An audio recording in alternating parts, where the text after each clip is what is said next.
আপনাদের ভোটে আল্লাহ যদি আমাকে এমপি নির্বাচিত করে, আমার মা বোনদের কাছে ওয়াদা করছে, আগে গ্যাস আমার মা বোনদের কাছে যাবে, তারপরে বাংলাদেশের অন্য জায়গায় ব্রাহ্মণবাড়িয়ার গ্যাস যাবে। প্রিয় ভাই, আমার এক ভাই তিনি বলে গেলেন হাসপাতালের কথা, স্বাস্থ্য কেন্দ্রের কথা আমরা জানি। সেই জন্যই আমার নির্বাচনী প্রতিশ্রুতি, আমার চিকিৎসা হবে এলাকার সরকারি হাসপাতালে।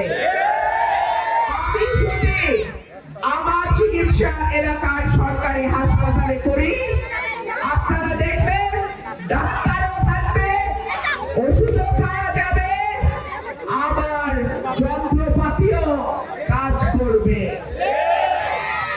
সারা জীবন দেখে আসছি মন্ত্রী এমপিদের চিকিৎসা হয় ব্যাংকক, সিঙ্গাপুরে। আপনাদের জনগণের ভোটে যদি আমি এমপি হই, আমার চিকিৎসা হবে সরাইল আশুগঞ্জের স্বাস্থ্য কমপ্লেক্সে। আমি কোন দলের এমপি হব না, আমি কোন বিশেষ গোষ্ঠীর এমপি হব না। সকল দল মতের মানুষ, সকল ধর্মের মানুষ আমার কাছে নিরাপদ, আমার চোখে সমান। আল্লাহর রহমতে যদি আমি এমপি নির্বাচিত হই, আমার কোন খাওয়া পার্টি থাকবে না। বরাদ্দের 50 ভাগ এমপি সাহেবের পকেটে, 25 ভাগ খাওয়া পার্টির পকেটে। আমি এমপি হলে এই সব চলবে না। আরেকটা বার্তা পরিষ্কার দিতে চাই, বাংলাদেশে যে কোনো দলের রাজনীতি করা মৌলিক অধিকার।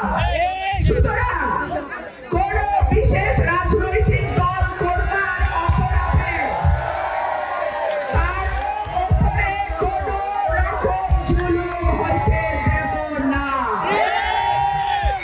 কারো নামে মিথ্যা মামলা হইতে দেব না। যদি বিনা অপরাধে কেউ কারাগারে থাকে, তার পরিবার যদি আমার সঙ্গে যোগাযোগ করে, তার জামিনের ব্যবস্থা করার দায়িত্ব আমার। প্রিয় ভাই ও বোনেরা, আমি সরাইল আশুগঞ্জ বিজয়নগরের দুটো ইউনিয়ন, ভুটুকি চান্দুরের মানুষ। আপনারা আমার পরিবার, আমার পরিবারকে রক্ষা করার দায়িত্ব আমার। আমার পরিবারের প্রতিটা সদস্যের ভালো মন্দ দেখবার দায়িত্ব আমার। কিন্তু তার আগে 11ই ফেব্রুয়ারি বিকাল থেকে 12ই ফেব্রুয়ারি ভোট গণনা শেষ না হওয়া পর্যন্ত একজন আপনারা কেন্দ্র ছেড়ে যাবেন না। আমার একটা হাঁসও যেন কেউ চুরি করতে না পারে, আমার একটা ভোটও যেন কেউ ছিনায় নিতে না পারে। আমার কোনো দল নাই, আমার কোনো বাহিনী নাই, আমার কোনো কালো টাকা নাই, আমার কোনো পেশি শক্তি নাই, কিন্তু আমার পরিবারের লাখ লাখ সদস্য আছে। আমার এই পরিবার